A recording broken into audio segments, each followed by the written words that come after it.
السلام علیکم، آپ دیکھ رہے ہیں دا لاسٹ آور. میں ہوں حمزہ طارڑ، میرے ساتھ موجود ہیں رانا محمد عظیم صاحب. اسلام آباد اسٹوڈیو سے ہمارے ساتھ ہیں ثاقب بشیر صاحب. ناظرین، سمجھ نہیں آ رہی ہے کہ امریکہ، ڈونلڈ ٹرمپ کس مخمصے کا شکار ہیں یا ویسے سب کو کنفیوژن میں رکھنا چاہتے ہیں. ایک طرف ترجمان جو ہیں وائٹ ہاؤس کے، انہوں نے یہ کہا کہ امریکہ ایران کے مذاکرات کار جو ہیں ان کے ساتھ رابطے میں ہے. دوسری جانب ڈونلڈ ٹرمپ جو ہیں وہ ناکہ بندی سخت کرنے کی ہدایت دے رہے ہیں. وال اسٹریٹ جرنل ہمیں یہ بتا رہا ہے، اور ساتھ یہ بھی بتایا جا رہا ہے کہ ٹرمپ فوری اور فیصلہ کن جیت چاہتے ہیں، لیکن ان کو جو انتظامیہ کی جانب سے بتایا گیا ہے وہ یہ بتا رہے ہیں کہ فوری اور فیصلہ کن جو ہے کچھ بھی ابھی نہیں ہو سکتا ہے. یہ معاملہ اتنا سادہ نظر نہیں آ رہا. اور جے ڈی وینس جو کہ نائب صدر ہیں، وہ تو پینٹاگون کی جانب سے جو ساری بریفنگز دی جا رہی ہیں ان پر ہی سوال اٹھا رہے ہیں. وہ کہہ رہے ہیں کہ اس پر شکوک ہیں، یہ کتنی اوتھینٹک ہیں، اس کی اوتھینٹسٹی پر بھی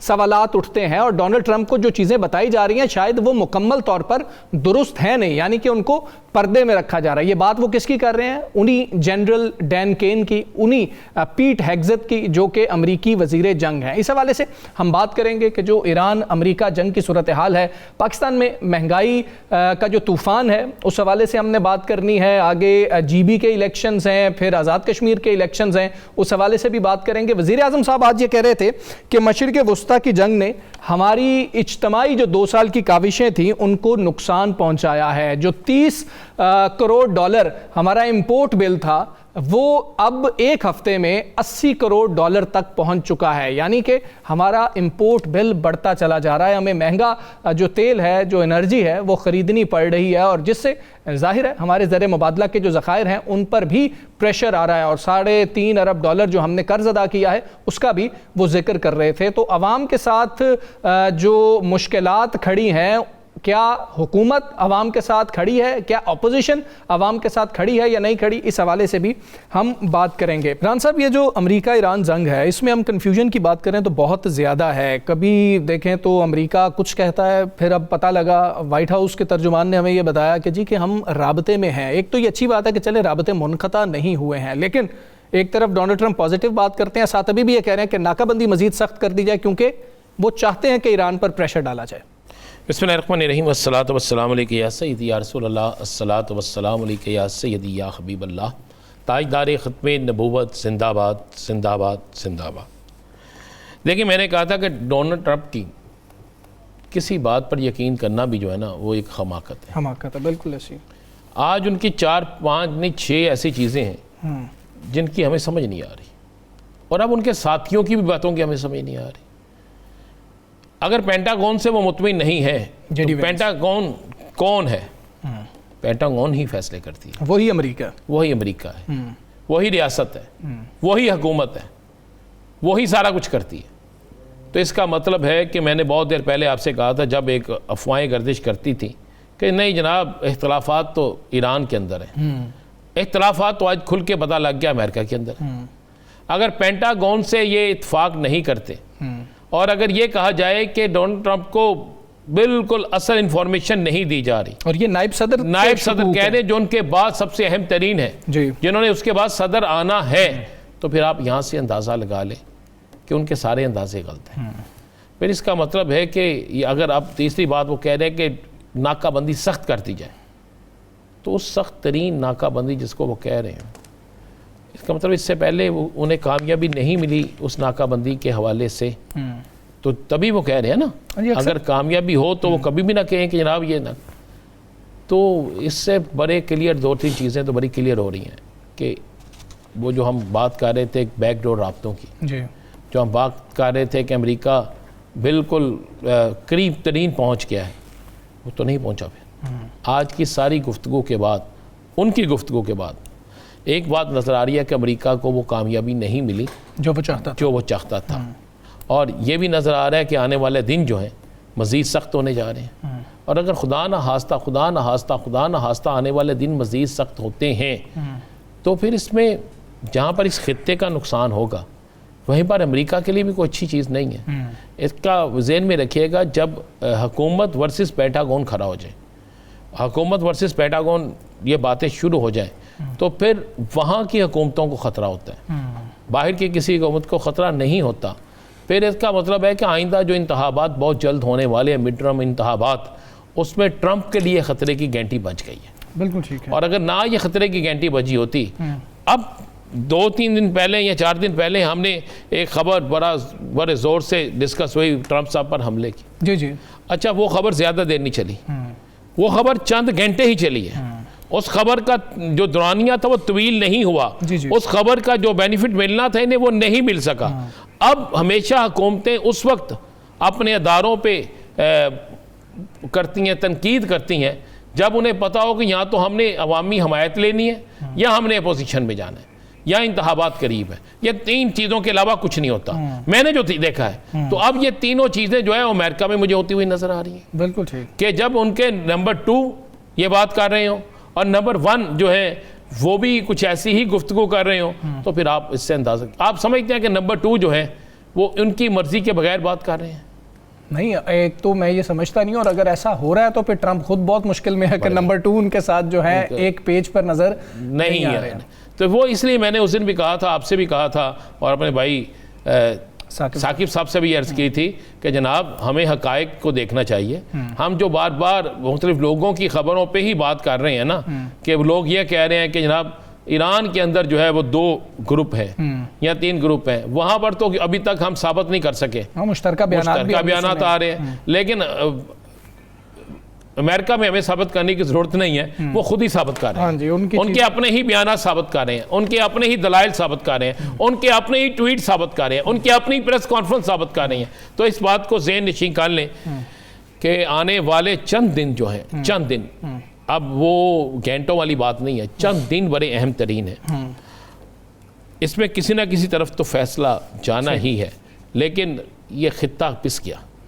بہت برے حالات ہیں اور یہ پورے اور اندازہ لائن گائے نا. اب تو وہاں پہ ابھی یہ پھڈا پڑنا ہے نا، وہ جو امریکی پاسپورٹ پہ صدر کی تصویر والا ہے. ہاں جی. تو کیا ہر آنے والے صدر کی تصویر لگے گی؟ یہ 250 سالہ کہہ رہے ہیں کہ کچھ ایسا کیا ہے کہ اس میں ان کی ڈال دی ہے کہ 250 سالہ جو تقریبات ہوں گی شاید اس میں یہ ایک جو نکالا جاتا ہے نا، اکثر کوائن نکال دیا جاتا ہے جو وقتی طور پہ نکلتا ہے کسی سیلیبریشن کے طور پہ، شاید یہ صرف اس لیے نکالا گیا، اس کے بعد ڈسکنٹینیو کر دیں گے. چلیے اللہ کرے ایسا ہی ہو. ٹرمپ صاحب ویسے ہی اگر کنٹینیو نہیں ہوں گے تو یہ تو رانا صاحب ویسے ہی ڈسکنٹینیو ہو جائے گا. انہوں نے کہا نوبل پرائز تو نہیں ملا، لیکن پاسپورٹ پرائز لے لیتے ہیں. بالکل ٹھیک ہے. اچھا ثاقب صاحب، کل 190 ملین پاؤنڈ کا جو کیس ہے اور اس پر بہت زیادہ سوال بھی کر رہے تھے، کل لگایا گیا اسلام آباد ہائی کورٹ میں. کیا ہونے جا رہا ہے؟ آپ کے پاس کیا خبریں ہیں؟ اچھا، ویسے تو کیس جو ہے وہ پہلے لگانے میں بڑی تگ و دو ہوتی تھی. آج جو کل سلمان صفدر صاحب کی جانب سے جلد سماعت کی درخواستیں دائر کی گئی تھیں، تو وہ جلد سماعت کی درخواستیں ان کی بنیاد بشرا بی بی کی جو سرجری ہوئی آنکھ کی اس کے حوالے سے بھی تھی، اور عمران خان صاحب کے حوالے سے جو آبزرو کیا تھا سلمان صفدر صاحب نے، وہ بھی انہوں نے لکھا تھا کہ وہ ملے اور ملاقات میں کیا کیا چیزیں ہوئیں. تو اس ارجنسی کی وجہ سے، اس صورتحال کی وجہ سے یہ کہا گیا تھا کہ کیونکہ ایڈیشنل گراؤنڈ اب جو سزا معطلی اور ضمانت کے حوالے سے آ گیا ہے، تو اس لیے عدالت ان کیسز کو جلدی سنے اور جلدی جو فیصلہ کر لے. اب معاملہ جو ہے وہ بڑا دلچسپ ہو گیا ہے. کل اپیلیں بھی سماعت کے لیے مقرر ہیں اور سزا معطلی کی درخواستیں بھی سماعت کے لیے مقرر ہیں. اپیلوں کا مطلب یہ ہوتا ہے کہ پورا کیس اس پہ فیصلہ، اور سزا معطلی کا مطلب ہوتا ہے کہ ضمانت آپ کی جو ہے وہ اپیلوں کے فیصلے سے پہلے ہو جائے. اب عمران خان صاحب نے سلمان صفدر صاحب کو یہ کہا ہے کہ آپ بشرا بی بی اور میری طرف سے اپیلوں پر دلائل نہیں دیں گے، آپ جو ہے وہ سزا معطلی کی درخواستوں پر بات کریں، کیونکہ میری آنکھ کا بھی مسئلہ ہے، بشرا بی بی کی آنکھ کا مسئلہ ہے، ہم ایک دن بھی جو ہے وہ اس طرح کی صورتحال میں نہیں گزار سکتے. آپ دلائل دیں اور عدالت جو ہے وہ سزا معطلی کی درخواستوں پر فیصلہ کرے. لیکن اس سے قبل جب آج سے 2-2.5 ہفتے پہلے جب ٹاکس ہو رہی تھی، ٹاکس میں 2 دفعہ کیس مقرر ہوا، سماعت نہیں ہو سکی، تو ٹاکس سے پہلے جو عدالت کا ویو لگ رہا تھا بظاہر کہ وہ چاہ رہے تھے کہ ہم اپیلوں کو سنتے ہیں، ہر ہفتے 2 دن سن لیا کریں گے، اور نیب نے بھی کہا تھا کہ ہم تیار ہیں، آپ بات کریں.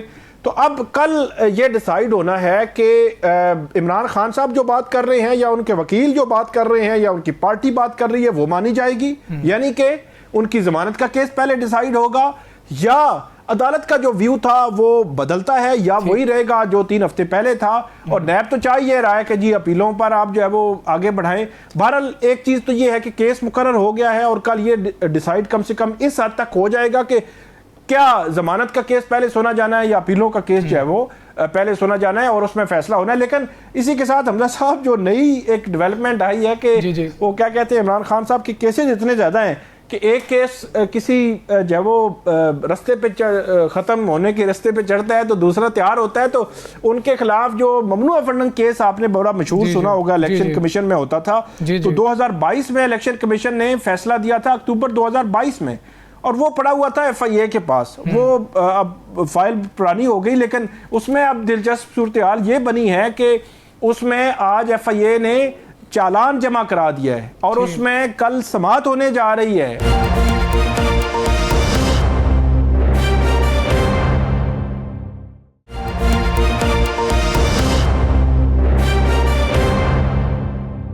ران صاحب, اگر ہم پولیٹیکلی دیکھیں تو کچھ ہمیں جو اتحادی موجودہ طور پہ نظر آتے ہیں اسمبلیوں کے اندر بیٹھے ہوئے, وہ ان کی قربت کچھ خاص نظر نہیں آ رہی ہے. کچھ رابطے بھی اس طرح سے پتہ نہیں لگ رہے ہیں کہ ہو رہے ہیں نہیں ہو رہے ہیں, بلکہ ناراضی کی خبریں ہی آ رہی ہیں کہ یہ ناراضی کوئی چل رہی ہے. تو آگے آنے والے جو الیکشنز ہیں, خاص طور پہ جی بی اور آزاد کشمیر کی ہم بات کر لیں, پھر سب اگلے الیکشنز کی بھی تیاری کر ہر وقت تیار رہیں گے, تو یہ کیا ہو رہا ہے سیاسی جوڑ توڑ, اور کون سی جماعت آپ کو لگ رہا ہے کہ زیادہ گراؤنڈ پہ کام کر رہی ہے؟ کیونکہ وہی جماعت جو گراؤنڈ پہ کام کرے وہی پاپولر ہوتی ہے. پھر دو چیزیں ذہن میں رکھیے گا, تحریک انصاف کے پاس ووٹ بینک تو ہے, یہ کوئی مانے یا نہ مانے, اس وقت ووٹ بینک تحریک انصاف کا ہے.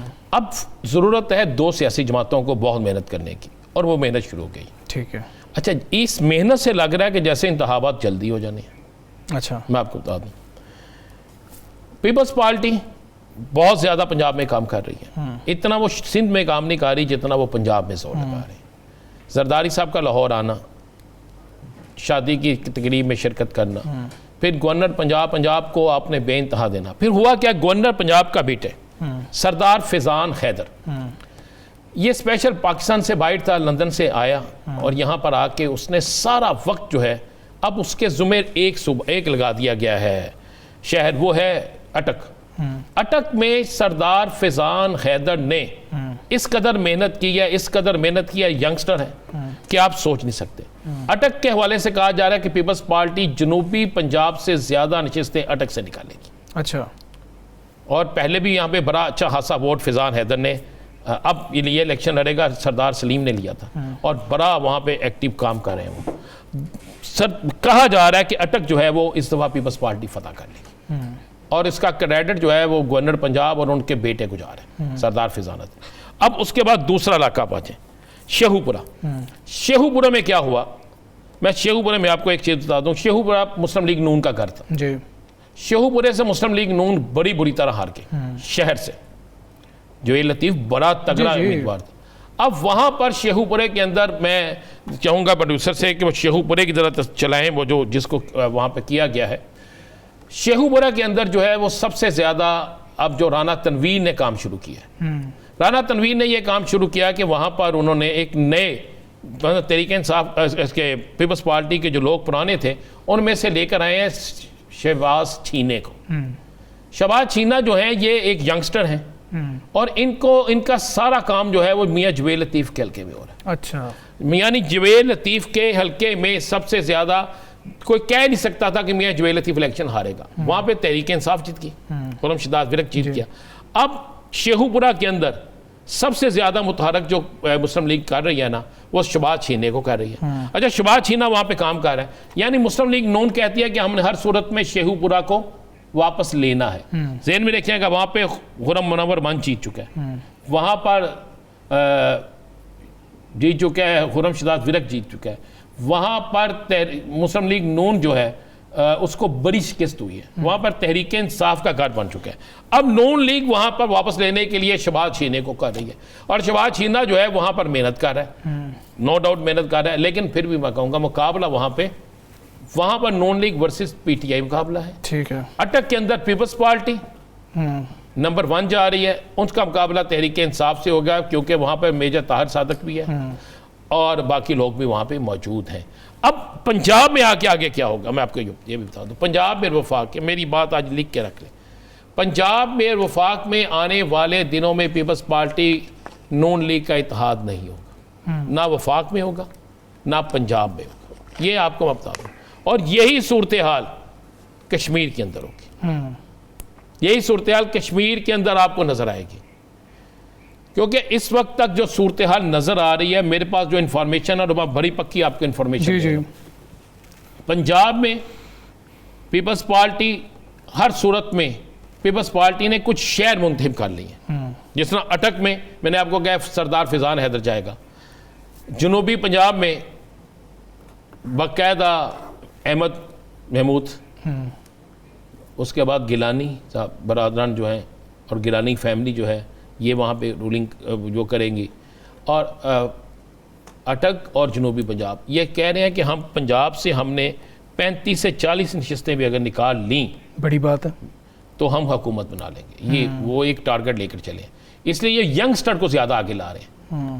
فیضان حیدر کو اسی لیے آگے لا رہے ہیں, اسی لیے اس کو اس کے زیادہ دیا گیا ہے. میں نے اس دن کہا تھا نا گورنر ہاؤس میں یہ نہیں آتے, انہوں نے کہا چھوڑیں گورنر ہاؤس کی جو ہماری عیاشیاں یا سائشیں جو ہیں فیضان حیدر نے کہا میں نے وہ نہیں لینی, میں ہلکے میں جاتا ہوں. اور میں نے آج فوٹیجیں نکالی ہیں ان کے جو جلسے ہیں میری توقع سے بنے ہیں, 100 لوگوں کی شادیاں کروا رہے ہیں, اجتماعی شادی.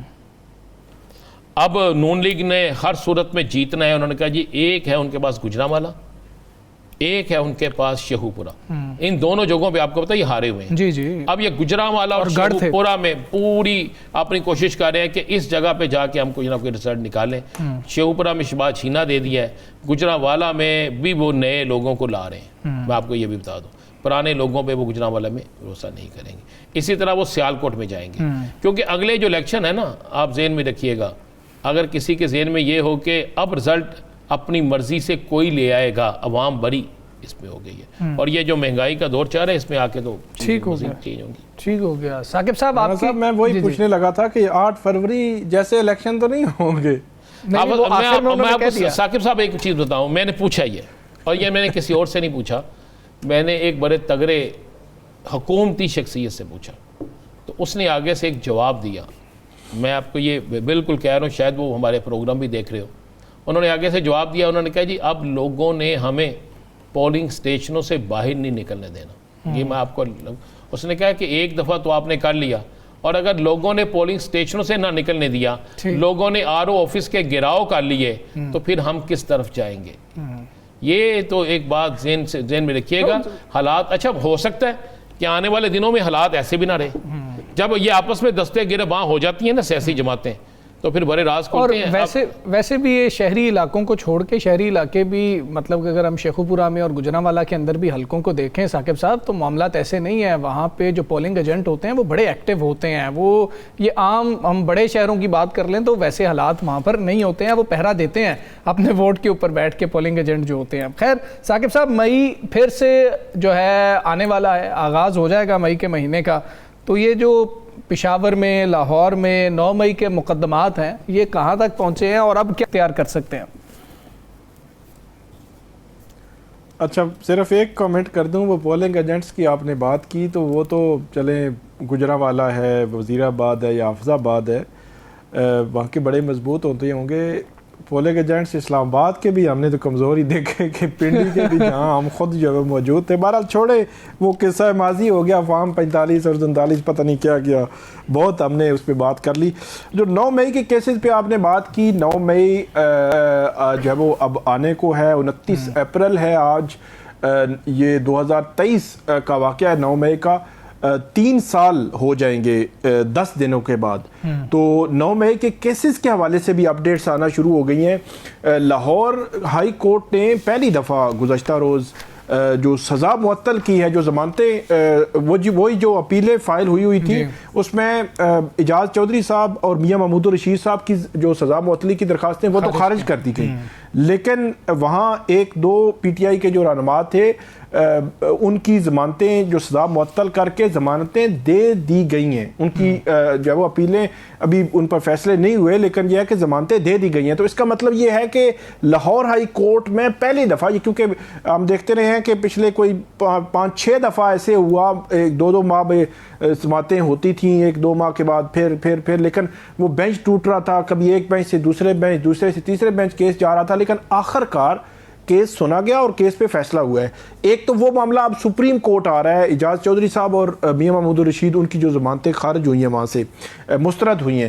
دوسرا معاملہ بڑا امپورٹنٹ ہے جس میں وزیر اعلیٰ سہیل خان آفریدی صاحب ہیں, پشاور جو ریڈیو پاکستان والا ہے, اس معاملے میں وفاقی آئینی عدالت نے, آپ کو پتہ ہے کہ پچھلے دنوں جو معطل انہوں نے جو ہے وہ خیبر پختونخوا حکومت جو اس کیس کو واپس لینا چاہ رہی تھی اس سے روک دیا ہے. یعنی کہ جو ریڈیو پاکستان 9 مئی کا کیس ہے یہ اسی طرح ہی آگے بڑھے گا, اور اس میں آپ کو پتہ ہے اگرچہ اس فرانسک رپورٹ کے حوالے سے بہت سوالات ہیں کہ وہ جس ویڈیو کی فرانسک ہوئی ہے وہ ویڈیو اس 9 مئی کے اس واقعے کی نہیں ہے, یہ پی ٹی آئی کی جانب سے یہ موقف دیا جاتا ہے. لیکن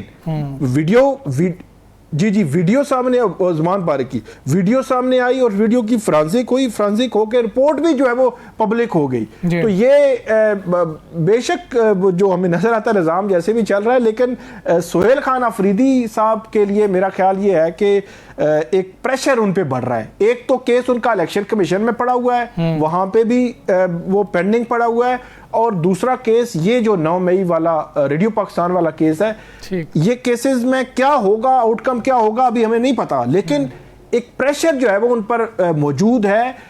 اسی وجہ سے مجھے یہ لگتا ہے کہ اسی وجہ سے وہ کوئی ہارڈ سٹیپ, پھر اب ہم دیکھیں اسلام آباد کچہری میں بھی ایک کیس ہے ان کے خلاف NCCIA کا, وہاں سے بھی آئے روز ان کی وارنٹ جو ہے وہ نکلتے رہتے ہیں.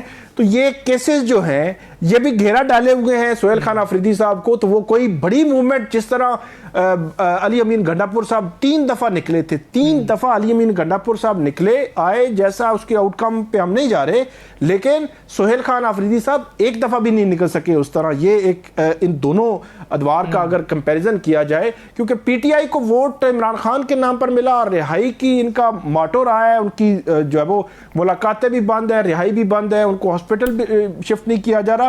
اس کے باوجود سہیل خان آفریدی وہ سٹیپ نہیں لے رہے. بالکل ٹھیک ہے, وہ سٹیپ آپ سمجھتے ہیں کہ سہیل آفریدی نہیں لے پا رہے جو علی امین گنڈاپور پھر بھی کوشش ہے یا سٹیپس لے رہے تھے. ہم یہاں پر بریک لیں گے, بریک کے بعد واپس آتے ہیں. اسٹے ود اس.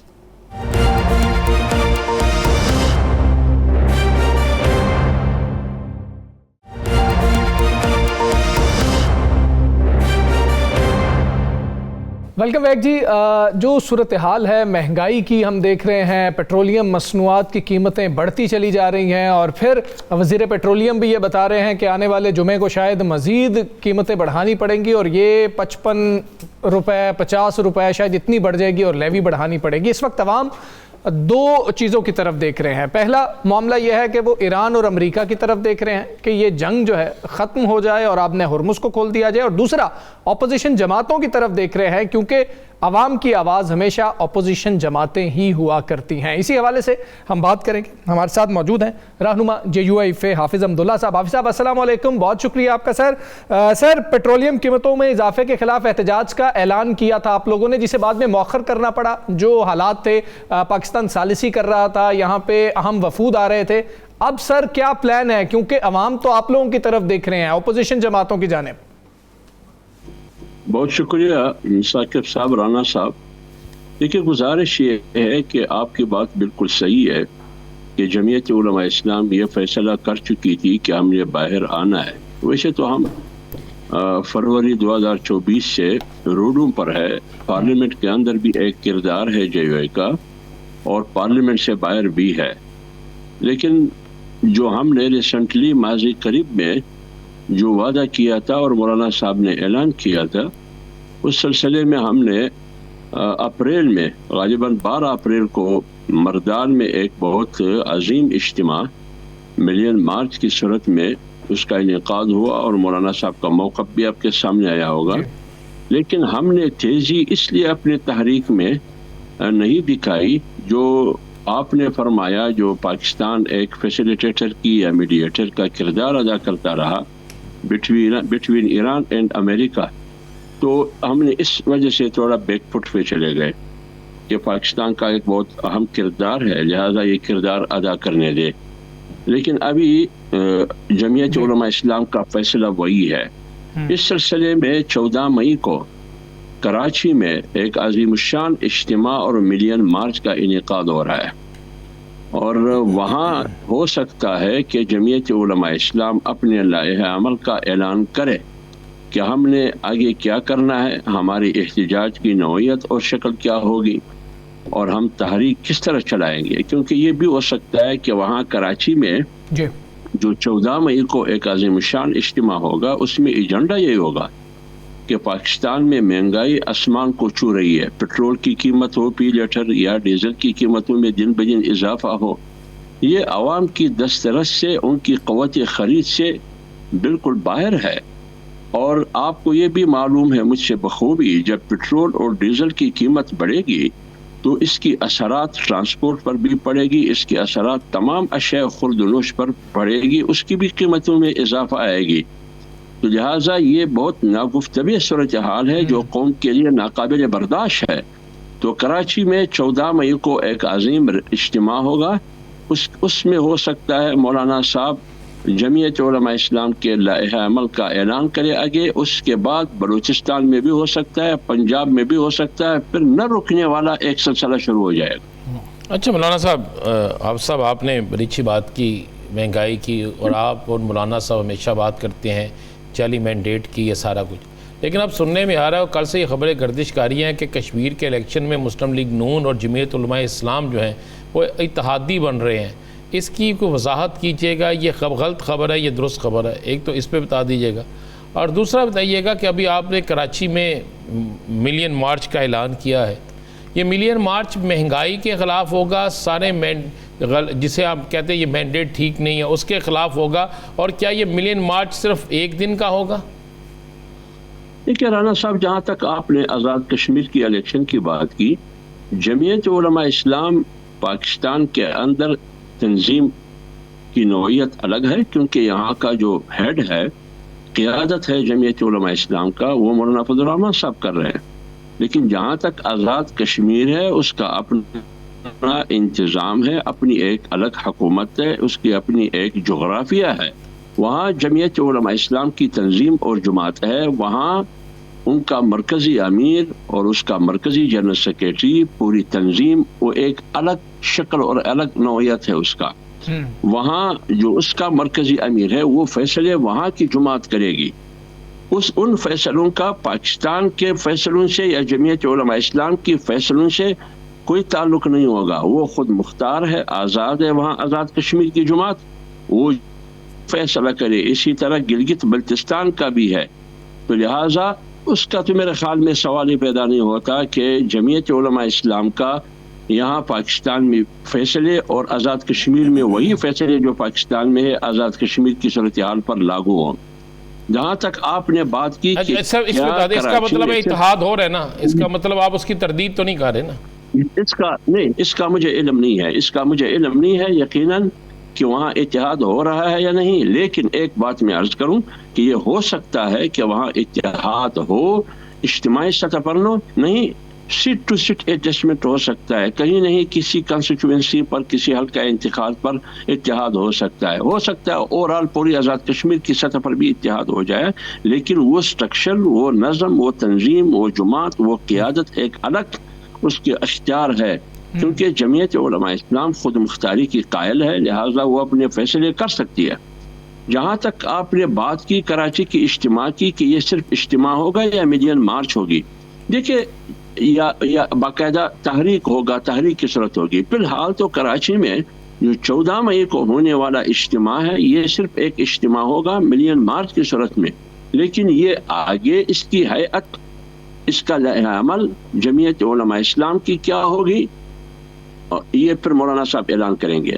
تیسری بات آپ نے یہ پوچھی، آپ نے یہ سوال کیا کہ یہ صرف اور صرف مہنگائی کے خلاف ہے یا کیا.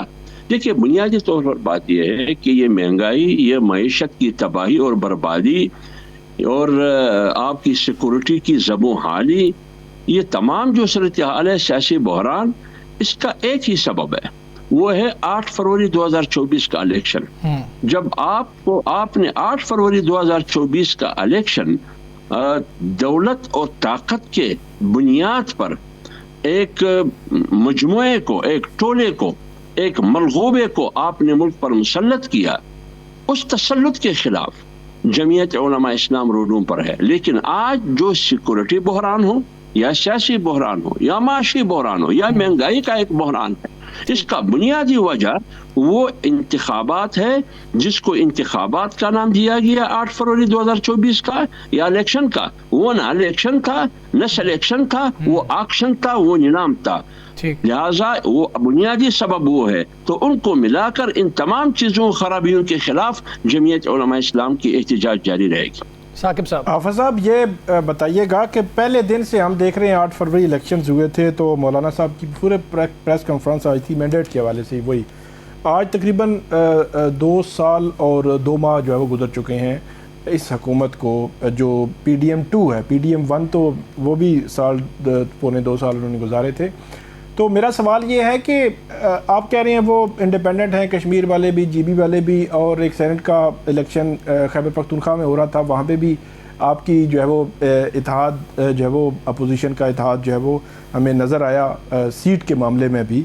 تو یہ پھر کیسے ہو سکتا ہے؟ حالانکہ کشمیر کے فیصلے بھی اسلام آباد میں ہی ایک بیٹھک ہوتی ہے، وہاں پہ ہو رہے ہوتے ہیں، جی بی کے فیصلے بھی یہیں پہ ہو رہے ہوتے ہیں، آپ کی تنظیم ہی کر رہی ہوتی ہے، تو یہ کیسے ہو سکتا ہے کہ ایک کمرے میں بیٹھ کے آپ ان کی مذمت کر رہے ہوں کہ یہ مینڈیٹ چوری کیا ہوا ہے انہوں نے، اور وہی لیڈرشپ نون لیگ کی آپ کے ساتھ بیٹھ کر دوسرے کمرے میں سیٹ ایڈجسٹمنٹ بھی کر رہی ہو، جی بی کی بھی یا کشمیر کی بھی کر رہی ہو، یا سینٹ کے الیکشن اگر کے پی میں ہو رہے ہوں، تو یہ تھوڑا سا آپ کو تضاد نظر نہیں آتا؟ آپ کی پالیسی تھوڑی سی کمزور نہیں پڑتی اس طرح کہ آپ دونوں سائڈز پہ ہمیں نظر آتے ہیں؟ نہیں، دیکھیے گراؤنڈ علیحدہ ہے۔ ایک گراؤنڈ ایک پچ ہے پاکستان کا، اور ایک گراؤنڈ ایک پچ ہے گلگت بلتستان اور آزاد کشمیر کا۔ یہاں اس گراؤنڈ پر جو پاکستان پر جہاں جمعیت علماء اسلام کھیل رہی ہے، اس کپتان مولانا فضل الرحمان صاحب ہے، اور وہاں جو گلگت بلتستان کی جمعیت علماء اسلام ہے یا آزاد کشمیر کی جمعیت علماء اسلام ہے، وہاں بے شک وہ جماعت گلگت بلتستان کا ہو یا آزاد کشمیر کا، وہ مولانا صاحب سے مشاورت کرتے ہیں، وہ مولانا صاحب سے تجاویز لیتے ہیں، وہ ہمارے شورا میں بھی بیٹھتے ہیں، جمعیت علماء اسلام کی مرکزی شورا میں وہ بھی بیٹھتے ہیں، ان کی نمائندگی ہے، لیکن جمعیت علماء اسلام کی قیادت ان کو سفارشات دے سکتی ہے، تجاویز دے سکتی ہے۔ بہت شکریہ آپ کا، آپ نے پروگرام میں ہمیں جوائن کیا۔ بریک لیں گے، بریک کے بعد واپس آتے ہیں، اسٹے ود اس۔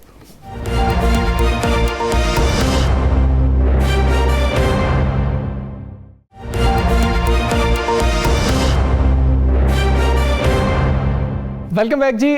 مہنگائی کے حوالے سے ہر پاکستانی بات کر رہا ہے اور سب کی جو نظریں ہیں وہ سیاسی جماعتوں کی طرف ہے۔ خصوصی طور پر ہم اپوزیشن کی بات کریں تو اپوزیشن سے تو عوام یہ توقع رکھتے ہی ہیں کہ وہ عوام کی بات کر رہے ہوں گے، لیکن اپوزیشن کے کچھ اپنے مسائل ہیں۔ پاکستان تحریک انصاف بانی پی ٹی آئی عمران خان کی رہائی کے لیے زیادہ کاوش کر رہی ہے اور باقی جماعتیں جو ہیں وہ اکٹھی ہو نہیں پا رہی ہیں، اور پھر پیپلز پارٹی ملک کی بڑی جماعت ہے اور پیپلز پارٹی سے بھی پاکستان کے عوام یہ چاہتے ہیں کہ وہ حکومت کو مشورہ دیں کم از کم، اور یا پھر حکومت کے ساتھ ایک اتحاد میں وہ ہیں تو اس حوالے سے بھی حکومت پہ پریشر ڈالیں تاکہ عوام پر جو پریشر پڑ رہا ہے اس میں کسی طرح سے کمی آ سکے۔ اسی حوالے سے ہم بات کریں گے، ہمارے ساتھ موجود ہیں پاکستان پیپلز پارٹی کے سینئر رہنما قمر زمان قائرہ صاحب۔ قائرہ صاحب السلام علیکم، بہت شکریہ سر آپ کا۔ سر حالات بہت مشکل ہیں، پوری دنیا کے لیے خصوصی طور پر اس خطے کے لیے ہے اور پاکستان میں عوام کے لیے ہے۔ سر ہماری قوت خرید اتنی نہیں ہے جتنا پریشر ہمارے اوپر ڈالا جا رہا ہے، اور سب دیکھ رہے ہیں پولیٹیکل پارٹیز کی طرف، خاص طور پہ پیپلز پارٹی کی طرف، کہ وہ حکومت کو کوئی مشورہ دے یا حکومت کو سمجھائے کہ عوام اتنا پریشر برداشت نہیں کر سکتے۔ بہت شکریہ۔